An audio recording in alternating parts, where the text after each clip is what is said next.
بسم الله الرحمن الرحيم، وأسعد الله أوقاتكم وأهلا وسهلا بكم. طبعا الحديث الأبرز الآن هو الضربة الإسرائيلية لأهداف في إيران. السؤال هو ليس متى هذه الضربة، وإنما ماذا ستستهدف هذه الضربة على وجه الخصوص. يعني هذا هو الأساس. هل بدها تستهدف المنشآت النووية الإيرانية وتدمرها بالكامل، وهل تستطيع؟ الأمر الثاني، هل ستدمر المنشآت النفطية والغازية الإيرانية وتغرق العالم في أزمة طاقة غير مسبوقة؟ يعني هذه هي الأسئلة الرئيسية. السؤال الثالث والمهم وهجاوب عليه على طول بيتعلق بهاي قصة انه بايدن مش متفق ومختلف مع نتنياهو في حجم هذه الضربات. انا بدي اقول لكم ابدأ من الاخر. السياسة الإسرائيلية هي السياسة الأمريكية، ولا يوجد خلاف على الإطلاق بين السياستين ولا بين الرجلين. يعني هذا بايدن صهيوني ويفتخر بصهيونيته، طب ليش بدي اختلف مع نتنياهو اللي هو زعيم الصهيونية الآن؟ يعني مجنون يحكي وعاقل يسمع. يعني معقول كذب؟ كل هذا كذب. المكالمة اللي تمت مساء الأربعاء بين نتنياهو وبين ترامب جرى الاتفاق فيها على كل شيء. ولا ايش؟ ليش بيبعث ترامب اللي هو بايدن وزير او قائد استشاره للامن القومي، ليش بيبعثوا لتل ابيب؟ وليش بيبعث ايضا اللي هو رئيس هيئة اركان كل الجيوش الامريكية والقيادة المركزية الامريكية الكبرى بروحوا رايحين جايين سري مري على تل ابيب؟ هم اتفقوا، متفقين على الضربات ومتفقين على الموعد حتى، لكن المسألة هذه أسرار لا يمكن أن تذاع. يعني فقصة هاي أساسية. وكمان نفس الشيء، يعني بيقول لك انه والله نتنياهو ترامب ايش اسمه يا شيخ الله يخرب بيته، بايدن بيقول والله انه احنا يعني بدناش الحرب، بدنا وقف اطلاق النار في لبنان. كذب.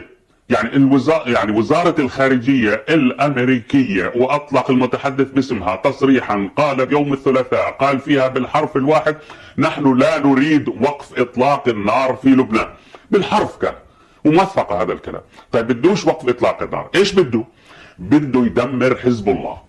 يعني هناك اتفاق لتدمير حزب الله بالكامل والقضاء عليه، ويعني انهاء وجوده في لبنان. هذه اسرائيل وامريكا متفقين، ومعهم طبعا فرنسا، معهم بريطانيا، معهم، هذا امر مفروغ منه. فهم في بعض الناس في لبنان بيحكوا بقول لك والله لازم يصير في وقف اطلاق النار من هذول القطط السمان هذول، انه يصير وقف اطلاق النار ووقف الحرب ولبنان يرجع. طيب اوكي، احنا كلنا بدنا لبنان يرجع، بس هو بايدنا؟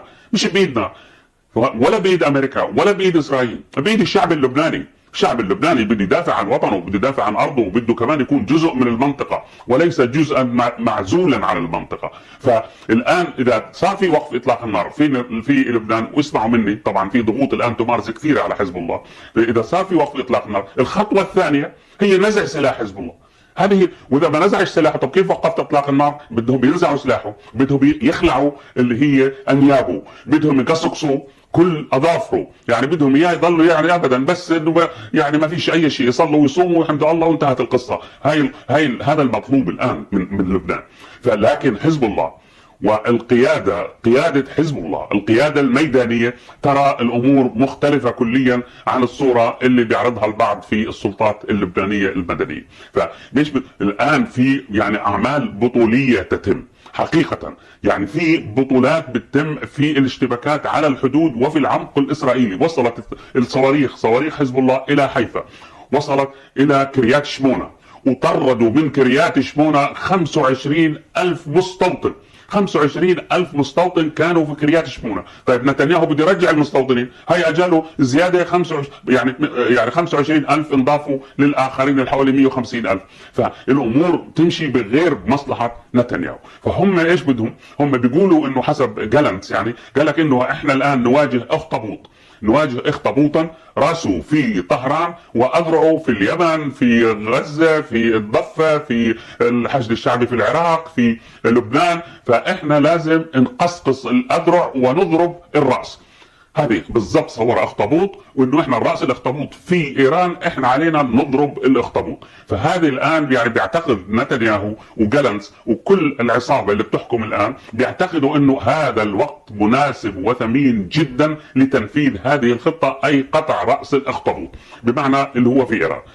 وكمان انه انا في تقديري الامريكان داعمين هذه الخطوه كليا، وكل اللي بيحكوا عن حرب وانه حرب اقليميه ولا بدناش نوسع الحرب، كله كذب وتضليل حقيقه. فهاي مساله كثير كثير مهمه. وبعدين الاسرائيليين بيخبوا وما يعني ما بيذكروا حقيقه خسائرهم في الداخل. يعني راحوا قبل يومين بس امبارح اعتقلوا جيرمي لوفريدو هذا صحفي امريكي وشاب، يعني اجى وراح على قاعده نيفاتيم هاي اللي قصفتها ال 180 صاروخا فرط صوت ايراني، راح عليها وصور الدمار اللي فيها، وكتب تقرير خطير جدا بيقول انه هاي القاعده اللي فيها طائرات الشبح الاف 35 او 35 هاي دمرت بالكامل. وكمان عمل في نفس التقرير حكى انه قاعده الموساد في تل ابيب ايضا دمرت. واعتقلوا معاه 5 صحفيين امريكان، انه كيف انتم تكشفوا هاي المعلومات. هم بيدعوا انه لا وهي الصواريخ الايرانيه ابدا، زي ما حكوا في السابق عن صواريخ العراق اللي ضربت واصابت اكثر او قتلت اكثر من 200 واحد، وقالوا لا ولا واحد انجرح بس، وواحد كبير صارت معاه ازمه قلبيه. هذول كذابين، وهذا نتنياهو هو يعني ملك الكذب. وحتى يعني اخر كتب للكاتب الامريكي بوب وورد اللي رئيس تحرير النيويورك تايمز قال بالحرف الواحد انه حتى بايدن بيقول عنه هذا اكذب رجل في التاريخ عن اللي هو نتنياهو. بايدن بيحكي عن نتنياهو. طيب السؤال كيف بدها ترد ايران في حاله ما انه قصفوا المنشآت النوويه الايرانيه وكسفوا اللي هي ابار النفط مثلا والصناعات والمصافي الايرانيه؟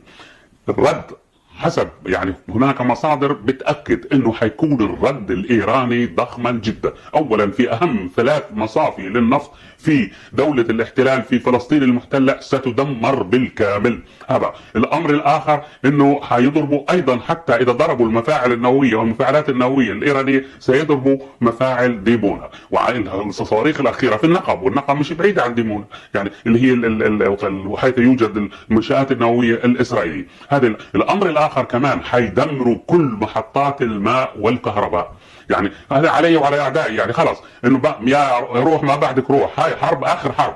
فهيك المفترض انه يصير، وهيك التسريبات بتقول طبعا. يعني انا بنقل عن اللي بقراه وبشوفه وبسمعه. يعني بكره ما يردوش تقول والله يا ابو عطوان هاي هم ما ردوش وما دمروش.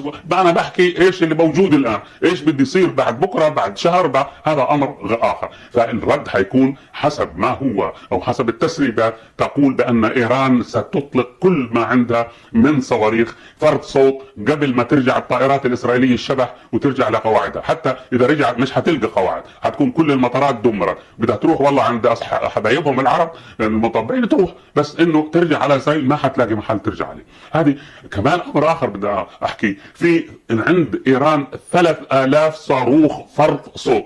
المسافة من ايران لفلسطين المحتلة 14 دقيقة، 14 وربع دقيقة حتى اكون دقيق، خلينا 14 دقيقة هاي بتوصل. طب الطيارة بدها ساعة او ساعتين، ما بعرفش والله الشبح لما تروح ولما ترجع بدها وقت كبير. لكن اول ما تنطلق من فلسطين المحتلة من القاعدة نفاتيم اذا ظل فيها مطار بدها فترة طويلة. قبل ما توصل طهران بتكون الصواريخ وصلت، او مفترض انه الصواريخ الايرانية وصلت الى فلسطين المحتلة وضربت اهدافها. الامر الاخر يعني الرد الايراني كمان، يعني هو زي ما قلت علي وعلى اعدائي يا رب حيغلقوا مضيق هرمز، وهذا يعني انه كل الصادرات النفطية في المنطقة الخليج كلها مش حتوصل لأوروبا، ونفس الشيء على الغاز، ومش حتوصل أيضا للصين.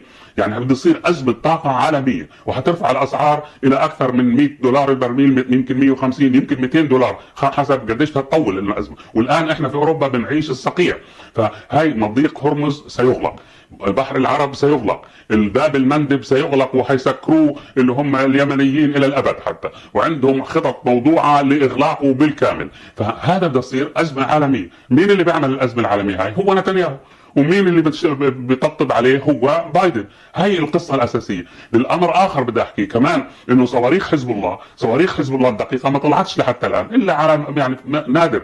لكن إذا صار في هجوم على إيران كل هاي الصواريخ بدها تطلع وبدها تضرب فلسطين المحتله، بدها تضرب يافا وبدها تضرب حيفا وبدها تضرب عكا ونهاريا وكله، كل المدن حتكون في هدف للصواريخ تاعت حزب الله في المنطقه. كمان في جديد، اخر جديد اختم فيه، انه كتائب الرضوان القوات الخاصه لحزب الله بدات تتسلل الى الجليل وتحاول تحريره بالكامل، ربما لخطوه اكبر في المستقبل. شكرا لكم، وان شاء الله سنعود سريعا في حاله حدوث اي رد من اسرائيل على ايران، والى اللقاء.